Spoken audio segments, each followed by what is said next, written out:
মৰাণত ভুৱা আলফাৰ সন্ত্ৰাস আলফা স্বাধীনৰ নামত ধন দাবী কৰি গ্ৰেপ্তাৰ 3 যুৱক চিকিৎসক প্ৰবীত্ৰ বৰগোহাঁইক 60 লাখ টকা দাবী কৰিছিল যুৱকেইজনে সহজপন্থাৰে ধন ঘটাৰ লালসাই বিপদত পেলালে মৰাণৰ 3 যুৱকক নিষিদ্ধ ঘোষিত সংগঠন আলফা স্বাধীনৰ নাম লৈ দুষ্কাৰ্য সংঘটিত কৰি ৰঙাঘৰৰ আলহী হ'ল 3 যুৱক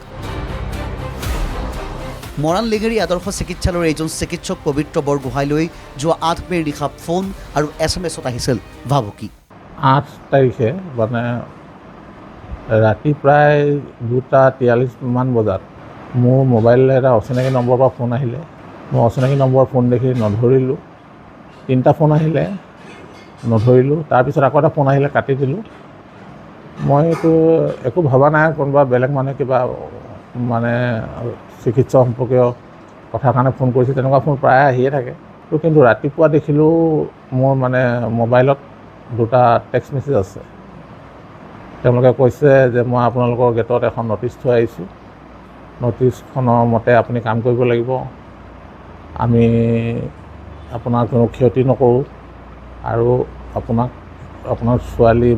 কণ্ট্ৰেকচুৱেলত চাকৰি কৰে ল'ৰা বাহিৰত পঢ়ি আছে তাৰপিছত আৰু আমাৰ আপুনি যদি তেওঁলোকৰ বিপদ চপাই নল'ব আমাক অৱহেলা নকৰিব তাৰপিছত যোৱাকালি ৰাতিপুৱা তেওঁলোকে আকৌ মেছেজ দিলে আপুনি আপোনাৰ অৱহেলা কৰি বিপদ চপাই লৈছে আপোনাৰ ডিমাণ্ডৰ মতে আপুনি সোনকালে পইচা আদায় দিয়ক কিমান পইচা কৈছে 60 লাখ নিজকে আলফা স্বাধীনৰ বিত্ত বিভাগৰ সদস্য কেপ্টেইন অসীম অসম বুলি পৰিচয় দি আলফা স্বাধীনৰ পেদত ধন দাবী পত্ৰ চিকিৎসকজনৰ মৰাণস্থিত ঘৰৰ সন্মুখত পেলাই থৈ গৈছিল দলটোৱে লগে লগে ভয় আশংকাত ভোগা চিকিৎসকজনে অৱগত কৰে মৰাণ আৰক্ষীক মৰাণ আৰক্ষীয়ে অনুসন্ধান চলাই গ্ৰেপ্তাৰ কৰে 3 যুৱকক গ্ৰেপ্তাৰ হোৱা 3জন যুৱক ক্ৰমে খোৱাং বাহনী পথাৰৰ কৃষ্ণমণি চেতিয়া ডিমৌ নহাট মাজগাঁৱৰ জিন্তু গগৈ খোৱাং মুৰামৰা থান গাঁৱৰ সঞ্জয় গগৈ আশ্চৰ্যজনক কথাটো হ'ল এই 3জনে আছিল ভুৱা আলফা আনহাতে সঞ্জয় গগৈ নামৰ যুৱকজন নিজে ডাক্তৰ পবিত্ৰ বৰগোহাঁইৰ চিকিৎসালয়তে ঠিকাভিত্তিক কৰ্মচাৰী হিচাপে কৰ্মৰত আছিল মইতো ধৰিব পৰা নাই তেওঁলোকে ইজিমনি কৰা ধান্দাতে মই কৰিছোঁ বুলি ভাবিছোঁ কাৰণ মোৰ নিচিনা মানুহক 60 লাখ টকা ডিমাণ্ড কৰাটো এটা মানে হাস্যকৰ কথা কাৰণ মোৰ কোনো প্ৰাইভেট প্ৰেক্টিছ নাই মোৰ কোনো নাৰ্ছিং হোম নাই মই অকণমান মোৰ অসুখ এটা আছে মই বৰ মানে সেইকাৰণে মই বৰ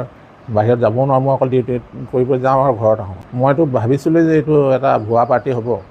সহজ ধনৰ লালসাই মানুহক কি পৰ্যায়লৈ লৈ যায় তাৰ এক শেহতীয়া উদাহৰণ মৰাণৰ এই ঘটনা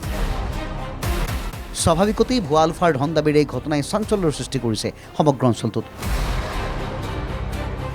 আৰক্ষীয়ে যুৱককেইজনৰ এনে কাৰ্যৰ বিৰুদ্ধে আইনী ব্যৱস্থা গ্ৰহণ কৰিছে মৰাণৰ পৰা যুগান্ত দিহিঙীয়াৰ ৰিপৰ্ট NKTV+।